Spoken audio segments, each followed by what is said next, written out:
Hello, I'm the Angry Spork. In the previous year of the crossover, I looked at several IDW one-shots where famous characters faced off against the invasive forces from the Red Planet. Today we carry on from that set of comics, as I'm taking issue with Mars Attacks the Transformers. Let's see if this comic makes us want to turn the page, or turn our heads.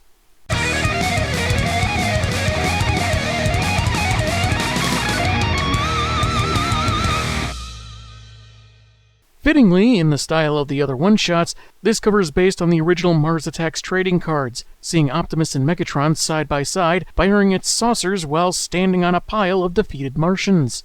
This is the Cybertronian equivalent of going to see a movie and finding yourself sitting next to that one coworker you can't stand. The card number, 84, is of course a neat little reference to the year the G1 animated series debuted. Most TF fans would know that, but I feel it worth pointing out anyway, lest I get an actually comment. Written by Shane McCarthy, with artists Matt Frank and Josh Perez. Oof, that blast is probably aimed at someone off-panel, but it does look like Bumblebee is point-blank shooting Megs in the gut. B is small, but he is brutal. Anyway, we begin with the Decepticon leader getting repeatedly punched in the face by Optimus, coupled with his exposition about how the cons destroyed their planet before bringing the conflict to Earth, but now they've officially lost.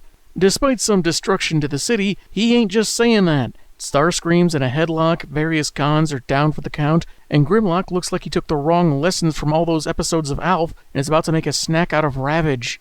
Robo-Panthers give me Grimlock gas, but me figure it worth it. Soon, the cons are shackled with Wheeljack's new stasis cuffs to keep them harmless, as the military hauls them away. Spike Witwicky, the Autobots' original human teen sidekick, runs up excited about the victory, when a general asks about his rubber footwear. What? I'm an oil rig worker. See any oil rigs around here, kid?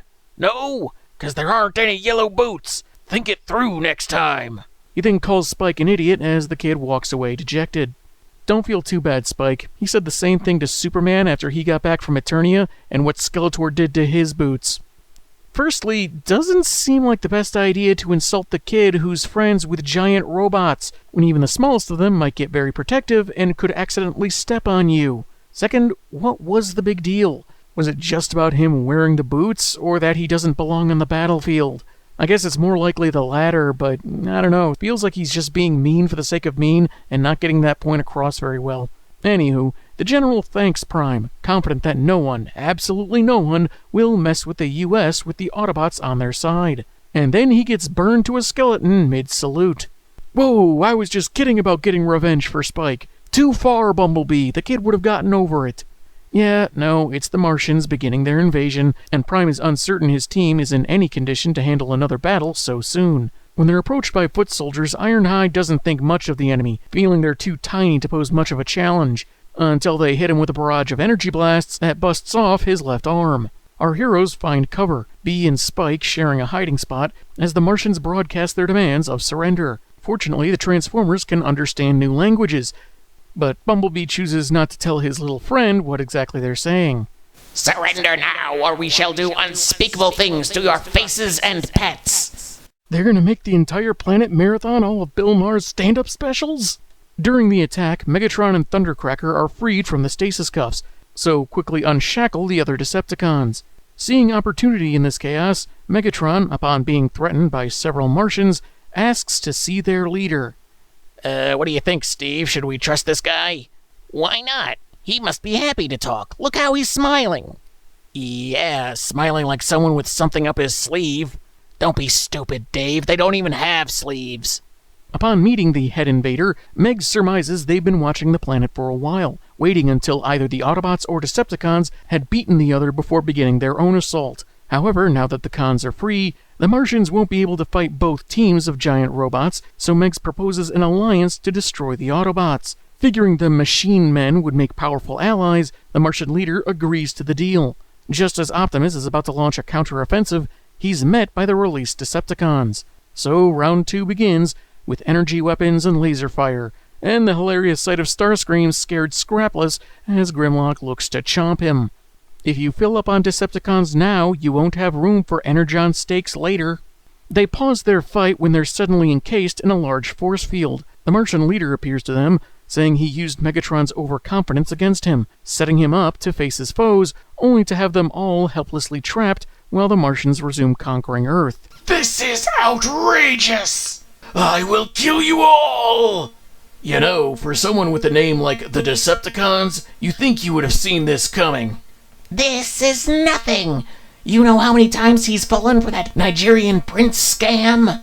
It takes some prodding, but Megatron laments to Prime's suggestion that they work together to escape and put an end to the Martians. Using some gadgetry and coils that I guess Megs just had on hand, Soundwave and his Autobot counterpart Blaster generate a sonic wave that dissipates the force field. Thank Henry Ford for standardized parts. They approach the Martians together, Megs boasting how feeble they were to try holding him, that they're nothing, easily crushed, as the head alien casually takes a weapon and fires, shrinking Megatron to the size of a basic Transformer figure. Deluxe at best. I'll make you fun size! I have shrunk your master to the size of a small girl's plaything. I can see this feeling insulting or condescending, since he emphasizes small girl to denote weakness over just child, but the silver lining is, he supports girls liking Transformers as well. The leader orders the other bots to yield to Martian rule with the rest of the planet, then gets shot through his bulbous skull by a very tiny arm cannon. Behold the destructive might of Megatron! This wouldn't have happened if the Martians had put an orange cap on that thing before shrinking him. Optimus leads the Cybertronians in attack, as Autobots and Decepticons take on the flying saucers and mech suits on a united front, while still hating each other. Starscream decides this is the best time to crush Mini-Megs and usurp leadership, but the tiny despot still has plenty of fight in him, latching onto Scream's face until the Seeker begs someone to remove him. When Jazz and Ironhide are overwhelmed by supersized ants, the Insecticons competently take over, fighting bug with bug. Sorta. Spike is about to be disintegrated, though complimented on his style, but thanks to the Insecticons chasing away the giant ants, some knocked-over power lines land in the puddle they're all standing on and electrocute the Martians, leaving the young human safe thanks to his rubber work boots. Yeah! In your face, General! Joke's on you, kid. The ashes that once comprised the General's face were carried by the wind into the next county already. Also, too soon. While rubber is an effective insulator, something tells me this wouldn't keep him 100% safe.